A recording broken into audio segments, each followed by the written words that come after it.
जय हिंद और good evening. आप सभी का स्वागत है पीकेएस स्टडी सेंटर में। आज हम पढ़ेंगे क्लास 10th के बोर्ड एग्ज़ाम में पूछे जाने वाले एक महत्वपूर्ण चैप्टर जो कि सोशल साइंस के ज्योग्राफी से लिया गया है। यह चैप्टर 1 है जिसका नाम है संसाधन और विकास या फिर संसाधन और उपयोग, इसी चैप्टर का नाम है। उसका हम फुल थ्योरी क्लास लेके आए हैं।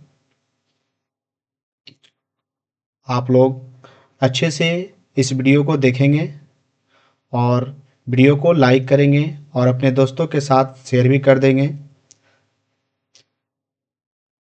तो आते हैं आज की कक्षा पे।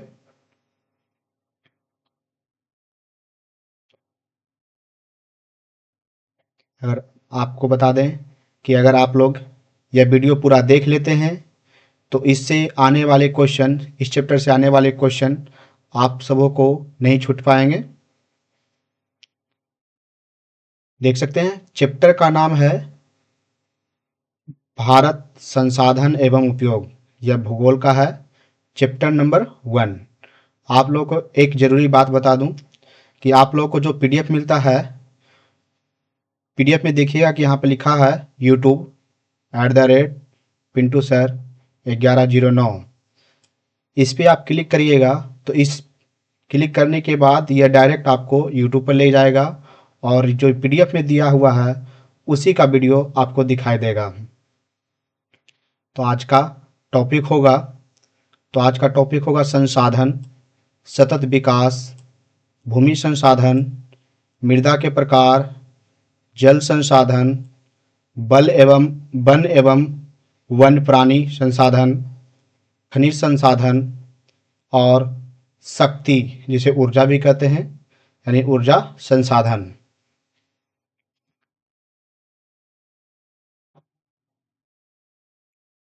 तो आज का पहला टॉपिक होगा संसाधन क्या है। तो देखते हैं संसाधन क्या होता है। तो संसाधन वे सभी वस्तुएं हैं जिनका उपयोग मनुष्य अपनी आवश्यकताओं को पूरा करने के लिए करता है। यानी मनुष्य अपनी आवश्यकता को जो पूरा करने के लिए जो भी वस्तु का उपयोग करेगा वह क्या कहलाता है? संसाधन। जैसे उदाहरण देख सकते हैं, जल, जंगल, जमीन और क्या है? खनिज। ये सब क्या है? संसाधन होते हैं जो मनुष्य अपनी आवश्यकता अनुसार इसकी पूर्ति करता है। आगे देखते हैं संसाधनों के प्रकार। तो संसाधनों के प्रकार में संसाधनों को 3 आधार में बांटा गया है। पहला आधार है उत्पत्ति के आधार पर। तो उत्पत्ति के आधार पर क्या आते हैं? जैव संसाधन, जिसमें जैव संसाधन में क्या आएंगे? पेड़ और पशु। और एक होता है अजैव संसाधन, जिसमें से आएंगे पानी और मिट्टी। दूसरा संसाधन का प्रकार है नवीकरण के आधार पर। तो नवीकरण के आधार पर संसाधन भी 2 प्रकार के होते हैं। नवीकरणीय के अंतर्गत सूर्य और हवा आते हैं, और अनवीकरणीय के अंतर्गत कोयला और पेट्रोल आते हैं। तीसरा है संसाधन के प्रकार में स्वामित्व के आधार पर संसाधन। तो क्या क्या आते हैं स्वामित्व के आधार पर? तो व्यक्तिगत संसाधन, सामुदायिक, राष्ट्रीय और अंतर्राष्ट्रीय। अगला टॉपिक है संसाधन विकास। तो संसाधन विकास के बारे में देखते हैं। तो संसाधनों का सही उपयोग बहुत ज़रूरी है। अगर सही से उपयोग नहीं हुआ तो संसाधन क्या हो सकते हैं? संसाधन खत्म हो जाएंगे, पर्यावरण खराब होगा, असमानता बढ़ेगी। इसलिए हमें क्या करना चाहिए? तो हमें संतुलित उपयोग करना चाहिए। किसका? संसाधन का। और क्या करना चाहिए? संरक्षण यानी बचाव करना चाहिए। अगला टॉपिक होगा सतत विकास। सतत विकास। सतत विकास के बारे में जानते हैं। तो सतत विकास का मतलब क्या होता है? ऐसा विकास जिसमें वर्तमान की ज़रूरतें पूरी हो लेकिन भविष्य की ज़रूरतें पर असर ना पड़े, वो क्या कहलाता है? सतत विकास। अगला पॉइंट है, आप लोगों को बता दें कि बिहार बोर्ड में चैप्टर 1 के में बहुत सारे चैप्टर दिए गए हैं, क से लेकर अड़ा तक दिए गए हैं। तो सतत विकास तक ये क है और ख नंबर होगा भूमि संसाधन, शायद, क्योंकि हम ये एनसीईआरटी बुक से उठाए हैं। तो अगला टॉपिक होगा भूमि संसाधन। तो भूमि संसाधन क्या होता है कि भारत में भूमि का उपयोग किसके लिए किया जाता है? कृषि के लिए, वन, उद्योग मतलब कंपनी लगाने के लिए, आवास मतलब घर बनाने के लिए। तो जनसंख्या बढ़ने से भूमि पर क्या हो रहा है? दबाव बढ़ रहा है। अगला है भूमि क्षरण। तो भूमि की गुणवत्ता खराब होना क्या कहलाता है? भूमि क्षरण। यानी भूमि की गुणवत्ता खराब होना इक्वल टू भूमि क्षरण। कारण क्या है कि जंगलों की कटाई अधिक की जा रही है, अत्यधिक चराई हो रही है, खनन हो रही है और औद्योगिक कचरा भी फैल रहा है। इसके उपाय क्या हैं कि भूमि क्षरण यानी भूमि को खराब होने से बचाने के क्या करना चाहिए? तो वृक्षारोपण करना चाहिए, रसायनों का कम उपयोग करना चाहिए, जल संरक्षण करना चाहिए। अगला है मृदा। मृदा यानी मिट्टी। मिट्टी के प्रकार देखते हैं। तो भारत में मुख्य मृदा पाए जाते हैं। कौन कौन सी मिट्टी पाई जाती है भारत में देख लेते हैं। जलोढ़ मिट्टी, काली मिट्टी, लाल मिट्टी, लेटेराइट मिट्टी और मरुस्थलीय मिट्टी, और एक और है पर्वतीय मिट्टी। अब आगे देखते हैं मिट्टी यानी मृदा का अपरदन। मृदा का अपरदन क्या होता है? तो मिट्टी का बह जाना मृदा का अपरदन कहलाएगा। कारण क्या है कि पानी, हवा और मानव गतिविधियों से क्या हो रहा है? मिट्टी का अपरदन हो रहा है। इसको रोकने के लिए क्या उपाय है? तो सबसे अच्छा उपाय है पेड़ लगाना चाहिए। पेड़ लगने से मिट्टी का अपरदन नहीं होता है। अपरदन मतलब होता है कि मिट्टी एक जगह से दूसरी जगह पर चले जाना, यानी उड़ के, या पानी से भी जा सकता है, हवा से भी जा सकता है, मानव की गतिविधियों से भी जा सकता है। तो इसको रोकने के लिए क्या कर सकते हैं कि पेड़, अधिक से अधिक पेड़ लगाएं। अगला है, अगला चैप्टर जो दिया हुआ है आप लोगों की किताब में, बिहार बोर्ड की किताब में, एससीईआरटी में, जल संसाधन, वाटर रिसोर्स। संसाधन का इंग्लिश होता है रिसोर्स। तो जल संसाधन के बारे में देखते हैं। जल का महत्व। पृथ्वी का लगभग 3/4 भाग पानी से ढका है, लेकिन पीने योग्य जल बहुत ही कम है। मीठा पानी हमें कहाँ से मिलते हैं? तो नदियों से, झीलों से और भूजल से। अगला है जल का वितरण। पृथ्वी पर जल समान रूप से वितरित नहीं है। दक्षिणी गोलार्ध में पानी ज़्यादा है तो उत्तरी गोलार्ध में जनसंख्या ज़्यादा है, इसलिए कई जगह जल की कमी होती है। इस लाइन को आप देखिएगा, यानी दक्षिणी गोलार्ध में जनसंख्या वहाँ नहीं है लेकिन पानी ज़्यादा है, लेकिन उत्तरी गोलार्ध में जनसंख्या ज़्यादा है लेकिन पानी वहाँ कम है, इसलिए कई जगहों पर क्या होता है? पानी की कमी होती है। हम लोग किस में आते हैं? तो हम लोग उत्तरी गोलार्ध में आते हैं। अगला पॉइंट है नदियों का महत्व। तो भारत में नदियाँ बहुत महत्वपूर्ण है। किसके लिए? तो सिंचाई के लिए, पानी पीने के लिए, बिजली के उत्पादन के लिए। तो गंगा क्या है? गंगा एक नदी है जो भारत की सबसे लंबी नदी और सबसे पवित्र नदी मानी जाती है। किसको? गंगा नदी को। अगला अगला पॉइंट है बांध और समस्याएं। नदी पर बांध बनाए जाते हैं, क्यों? तो बिजली उत्पादन और सिंचाई के लिए। इनकी समस्याएं भी हैं। लोगों का विस्थापन, यानी जनसंख्या बढ़ रही है, उनके रहने के लिए आवास चाहिए, तो नदी को भर के क्या बना लेते हैं, अपना घर। पेड़ पौधे को नुकसान होता है इससे।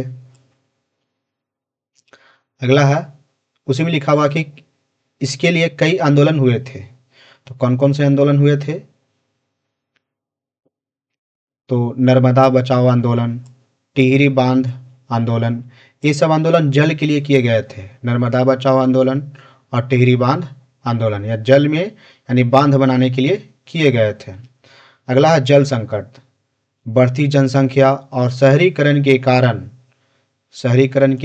कारण जल की कमी हो रही है और भूजल स्तर नीचे गिर रहा है। ये मतलब है कि जनसंख्या बढ़ रही है और जनसंख्या बढ़ रही है तो शहरीकरण भी हो रहा है। शहरीकरण हो रहा है जिससे जल की कमी भी हो रही है और भू स्तर जल यानी पृथ्वी में जल की कमी हो गई है पृथ्वी पर। अगला है जल प्रदूषण। तो कारण क्या है, तो जल प्रदूषण के कई कारण हैं। रासायनिक उर्वरक, मतलब जैसे दवा उवा होता है, आजकल खेती बाड़ी भी होता है बिना रासायनिक उर्वरक के नहीं होते हैं, इससे भी क्या हो रहा है, जल प्रदूषित हो रहा है। कीटनाशक, औद्योगिक कचरा यानी कंपनी का जो कचरा वो भी नदी में ही गिराया जा रहा है, जिससे जल क्या हो रहा है, खराब हो रहे हैं, पीने लायक नहीं रह रहे हैं। तो इससे पानी पीने लायक नहीं रहता है। अगला है जल संरक्षण। तो जल संरक्षण के क्या उपाय हो सकते हैं, तो जरूरी उपाय है वर्षा जल संचयन यानी वर्षा के जल का संग्रह करना, जल का सही उपयोग करना, पुनः चक्रण करना। पुनः चक्रण मतलब होता है रिसाइकलिंग, मतलब कि जो जल गंदा है उसको फिर से साफ करके वही जल को पीना चाहिए। बिहार में बहुत सारी परियोजनाएं हैं, नदी परियोजना है। कौन कौन सी नदी परियोजना है, तो सोन नदी घाटी परियोजना, गंडक परियोजना, कोसी परियोजना। इनमें से क्या होती है, तो इनसे होती है सिंचाई और बिजली का उत्पादन होता है। अगला पॉइंट हो जाएगा, ये अगला ही चैप्टर है, वन्य एवं वन्य प्राणी संसाधन। इसका महत्व क्या है, तो वन एवं वन्य जीव मानव जीवन के लिए बहुत जरूरी है। पर्यावरण संतुलन बनाए रखता है, ऑक्सीजन प्रदान करते हैं, जलवायु को नियंत्रित करते हैं। वन पृथ्वी के सुरक्षा कवच की तरह काम करते हैं। वन क्षेत्र की स्थिति, तो पहले भारत में बहुत अधिक वन थे, लेकिन समय के साथ क्या हुआ, समय के साथ वन क्षेत्र कम होता गया।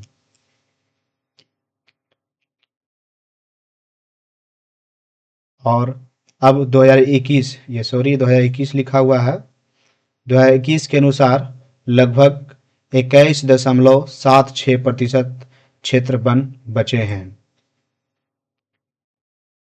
अगला पॉइंट है वन के प्रकार। तो वन के क्या प्रकार हैं देखते हैं, तो भारत में विभिन्न प्रकार के वन पाए जाते हैं। कौन कौन से वन हैं, तो उष्णकटिबंधीय वन, शीतोष्ण वन और पर्वतीय वन। अगला है वन के विनाश के कारण। तो सबसे ज़्यादा और सभी चीज़ में जनसंख्या वृद्धि ही कारण होता है। दूसरा है शहरीकरण, जनसंख्या बढ़ेगा तो शहरीकरण भी हो रहा है। औद्योगिकीकरण यानी कंपनियां बहुत ज़्यादा लग रहे हैं।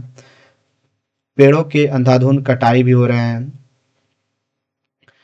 इसके लिए क्या हो रहा है कि सड़क, मकान और उद्योग के लिए जंगल को क्या किए जा रहे हैं, काटे जा रहे हैं।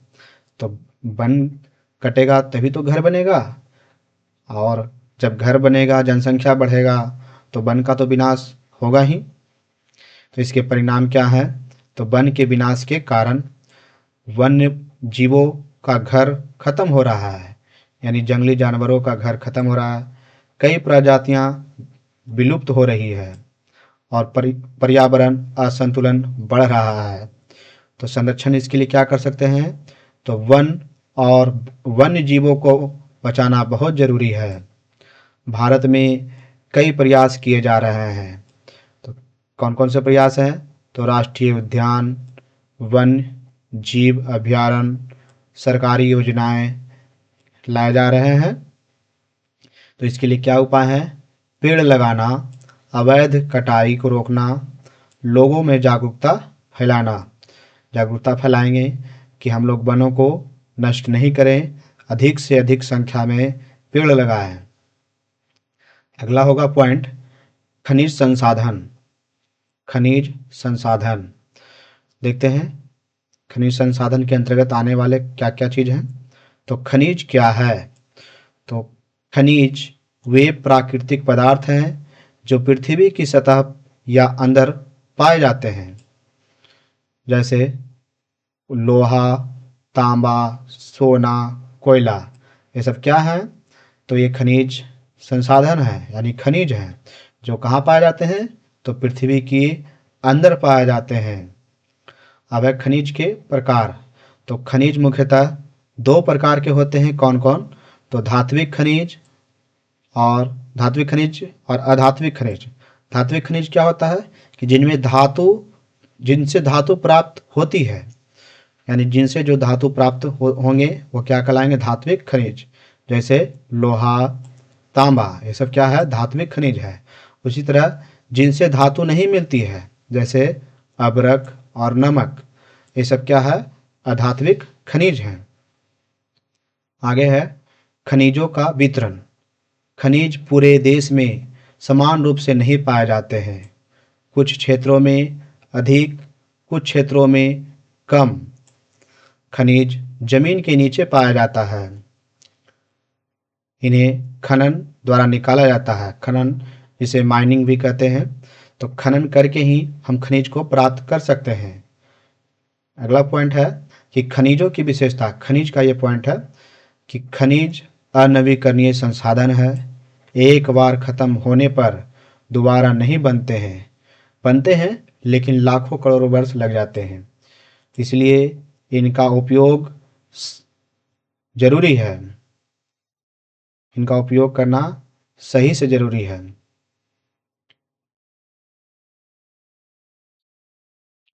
अगला है खनन का प्रभाव। तो खनन का क्या प्रभाव है? तो खनन से पर्यावरण प्रदूषित हो रहा है, भूमि क्षरण हो रहे हैं, जल प्रदूषण हो रहे हैं।